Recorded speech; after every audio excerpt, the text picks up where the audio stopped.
Pwede ka nang umalis.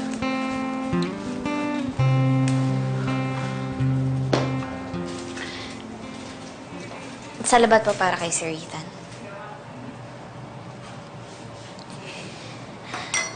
Sir Yuan, curious lang po ako. Paano po ba kayo nagkakilala nila, Sir Ethan? Noon po ba merong United Nations Day sa school niyo? Pati ba yan? Kailangan mo pang malaman. Tinanong niyo nga po ako kung nakapatay na ako ng tao, di ba?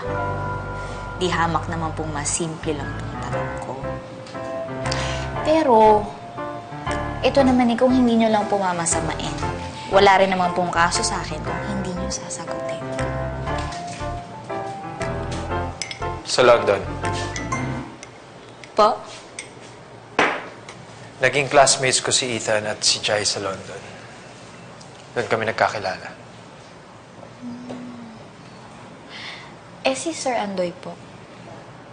Matagal ko nang kakilala si Andoy dito sa Philippines. Nung umuwi kami galing London nila Ethan at Jai, pinakilala ko si Andoy sa kanila. Yun. Satisfied? Pwede ka na umuwi.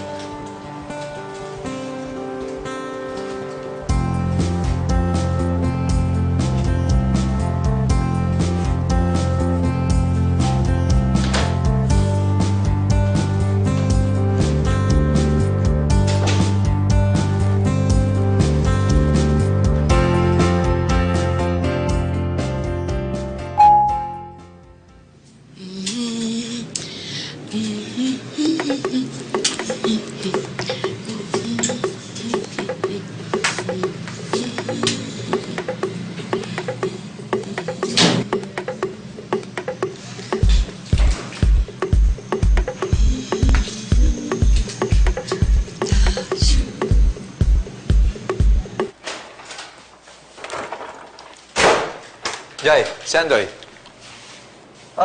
Lola Maggie, sir. Pinuntahan siya ni Andoy.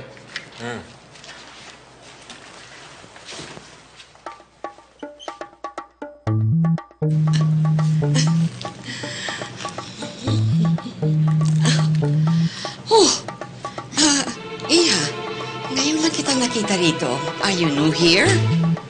Ay, hindi po ako taga dito. May racket lang po.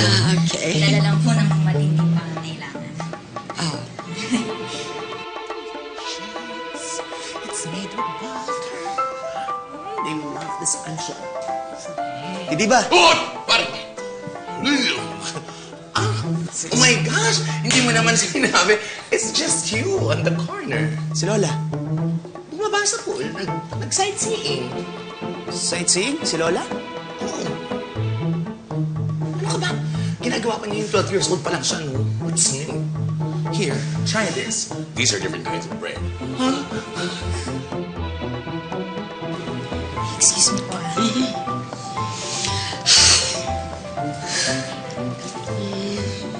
Hello, Mariko. Hello, Billy? Saan ka? Saan pa? Di sa condo ng United Nations. Nandyan ka na naman kina Jai? Again? Oo. Naku, Mariko, hindi mo aakalain ang nangyari. Ang dami. Pinagod ako nung apat. Pagdating ko pa lang sa loob, hubaran na agad ang eksena. Tapos ang dami nilang pinagawa sa akin. Hindi pa nga tapos yung isa, may pinapagawa na agad yung isa. Namumuna na yung si Yuan at si Jai. Akala naman nila, susukuhan ko sila. Hindi nila alam, praktisado kaya ako. Bata pa lang ako, dami-dami ko nang tinatrabaho. Billy? Billy? Hello, Mariko. Hello. Hello.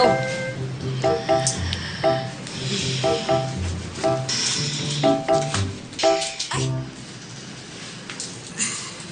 Ano ito? Kondo? Excuse me, Iha. Kilala mo ba si Yuan? At si Jai? Pati na rin si Ethan at saka si